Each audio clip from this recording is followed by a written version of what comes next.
Hi guys, welcome back to my amazing kitchen. And if you are new here, kindly join the amazing family by subscribing. Today I'm going to be sharing this delicious chicken recipe with you like I promised in my previous video. It's going to be another simple one, so let's get right into it.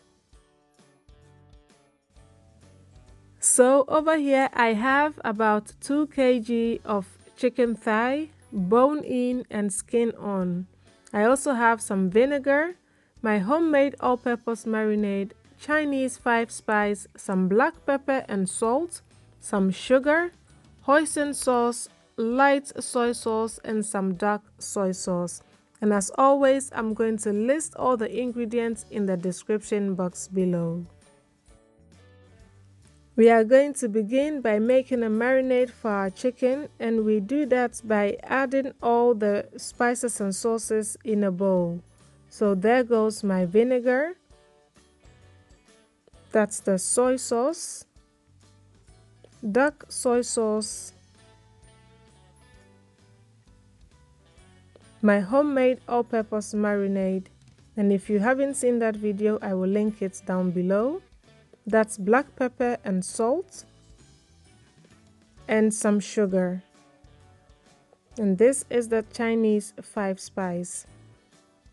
Hoisin sauce. And all we do is mix everything together until well combined.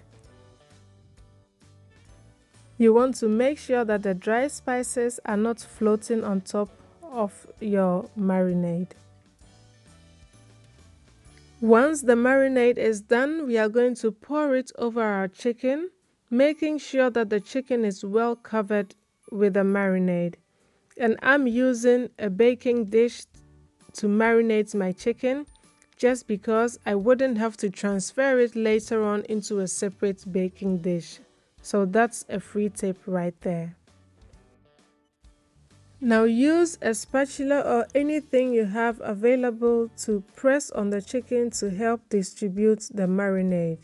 We are now going to cover it, pop it in the fridge and let it marinate for about 2 hours or overnight.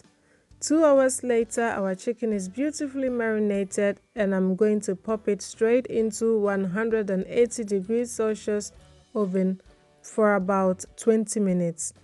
So after 20 minutes, your chicken should be looking this succulent, but it's not yet done.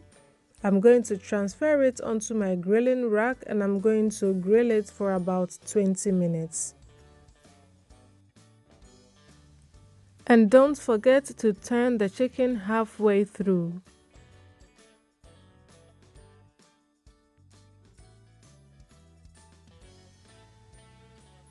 And voila, our chicken is beautifully roasted and we are ready to serve. You can serve this with your bami like I did in my previous video, or even serve with some fried rice, some chips or fries. It goes well with almost anything. So now I hope you are really inspired to try this recipe for your family. Thank you so much for watching, guys, and see you in my next video. Bye.